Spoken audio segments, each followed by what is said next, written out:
I've been feeling really nostalgic, so today I want to talk about my favorite childhood books. These are all from when I was like a toddler, not middle grade. The first book I want to talk about is One Kitten for Kim by Adelaide Hall and illustrated by Don Madden. This is about a boy named Kim, and he has a cat who has a litter of kittens.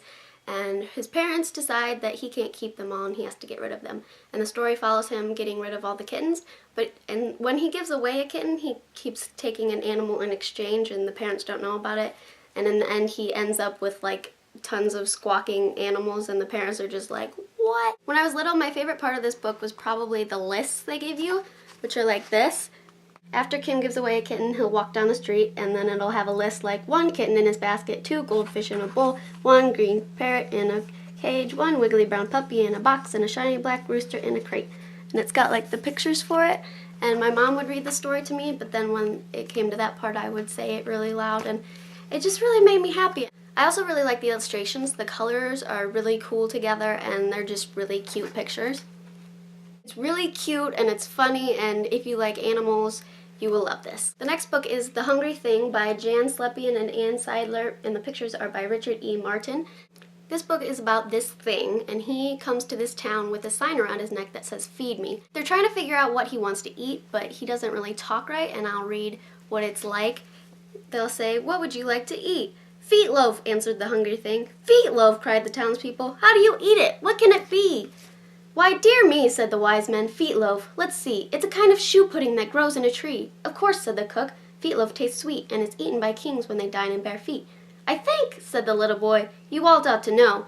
Feetloaf sounds like beetloaf sounds like meatloaf to me." And I always giggled a lot when I was little about it, and it's just really, really funny and good. The next one is I'll Teach My Dog 100 Words by Michael Firth and illustrated by P.D. Eastman, who I really, really like. This is about this guy, and he's sitting and daydreaming under a tree about how many words he's going to teach his dog. It's a pretty funny book. They teach him some words that are just like sit and roll over, and then they'll teach him, "Now paint the chair, paint the road from here to there, paint Uncle Abner's underwear." One of the reasons I loved this book when I was little is when I was learning to read, I was trying to read the book, and there's a part where it says to teach him to mop the moose, and I kept saying "moop the moose," and I kept trying the sentence over and over, and I just kept saying "moop the moose," and I just was in hysterics. And then every time I read the book, I'd get to that part and I'd be like, "moop the moose," and like side-eye my mom to see if she's laughing, because I thought it was so funny. And by the like millionth time I said it, she was probably like, "Really, Anna? Are you still trying to make this joke work?" But I loved it. It's really fast-paced and it's just pretty cute. They're all pretty cute. The next is a series of sorts, and it is Amelia Bedelia. If you did not read these books, I am so sorry, because they are the best. They are written by Peggy Parrish and the pictures are by Fritz Siebel. And this is about Amelia Bedelia, and she starts a new job as a maid, but she's kind of ditzy, so she always messes up the instructions in a really funny way, and they are hysterical. They always had me dying laughing. For example, one of her instructions is to put the lights out when you finish in the living room, and she puts them out to dry on like the drying rack and stuff. They always make me smile and laugh, and they are very funny. The next one is another one you've probably heard of, which is Chicka Chicka Boom Boom. This is by Bill Martin Jr. and John Archambault, and it's illustrated by Lois Ehlert. This is a story about the letters of the alphabet, and they're trying to race each other up a coconut tree, and it's very funny, and they all get to the top of the tree and they keep falling off and hurting themselves in interesting ways. It goes really fast and it's got a really nice flow, such as A told B and B told C, "I'll meet you at the top of the coconut tree." "We," said D to E, F, G, "I'll meet you at the top of the coconut tree." "Chicka chicka boom boom, will there be enough room? Here comes H up the coconut tree," etc., etc. And this book cracked me up when I was little. The next one you have to have heard of, and that is The Very Hungry Caterpillar by Eric Carle. And this one is about a caterpillar that's really, really hungry, and he keeps eating and eating, and nothing is satisfying his need for food. It's very cute how they show all the food he wants to eat, like it's 1 apple, 2 pears, 3 plums, etc. And then they've got like all these interesting foods, and it's a really cool book. My nephews love to read it and pretend they're eating all of it, and then obviously in the end he turns into a beautiful butterfly, but it's a very, very cute book. The next one is The Diggingest Dog by Al Perkins and illustrated by Eric Gurney, It's about this dog who is in a pound, and this little boy rescues him and takes him to a farm, and he's so happy and he's just ecstatic to be out of the pound and being able to run around. But then the dogs of the neighborhood come around and they're having a digging competition, and it turns out that he doesn't know how to dig because he's been in this kennel for his whole life.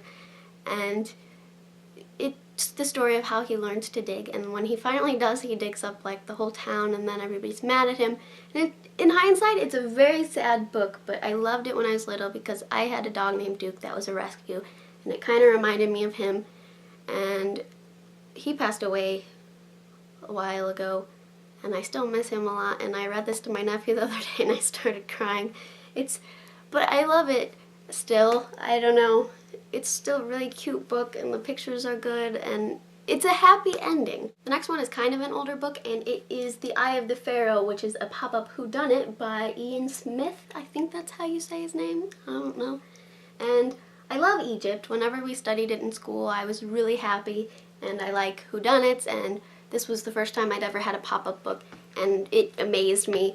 It's very, very cool because, you know, there's clues by, like, all these interesting pullouts and stuff, and you can change the mystery if you finished it because there's multiple ones by, like, spinning this thing, which is very cool. Here's some of the pop-up part, and it shows you all the evidence and stuff, and then you find out who did it.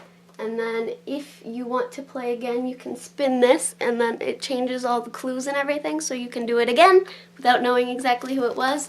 And this book entertained me for forever, and I love this book. It's so cool. If you like Egypt and if you like mysteries and pop-ups, this is just one of the coolest books ever. These next two books are probably my favorites, and I remember bringing them into show and tell like numerous times.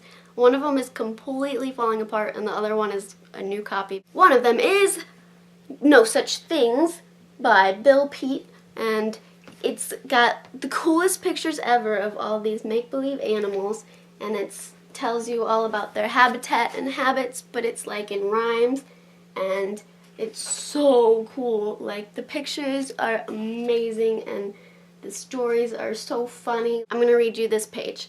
The spooky-tailed Tizzy has a brain that's so small she forgets everything in just no time at all. That is why her own tail is a shocking surprise with its ferocious jaws and enormous red eyes. One glimpse of the thing and she lets out a shriek, flies into a tizzy, takes off like a streak. She runs on for miles, just screaming in terror before she discovers her horrible error. They're so creative and funny, and like I said, I love these pictures, and I even considered getting a tattoo of something from this book because it's my childhood, and it's just so cool. I love it. And the last one is Yertle the Turtle and Other Stories by Dr. Seuss. I love all the stories in this collection, but probably Yertle the Turtle is my favorite. I used to read it constantly, and I'd make my mom read it to me over and over again. We have a Yertle the Turtle puzzle too that's very cool. All of the stories in this have like really good morals, like don't be greedy, don't be vain, blah blah blah. I'm not going to tell you in detail all of the stories in the book, but Yertle the Turtle is about Yertle, and he is the ruler of this pond of turtles. And he decides that he needs to rule more, so he decides he's the ruler of everything he can see. So he gets a whole bunch of turtles and he keeps stacking them up. I just dropped the cover off. It's not attached. He keeps stacking more and more turtles up so he can rule more and more.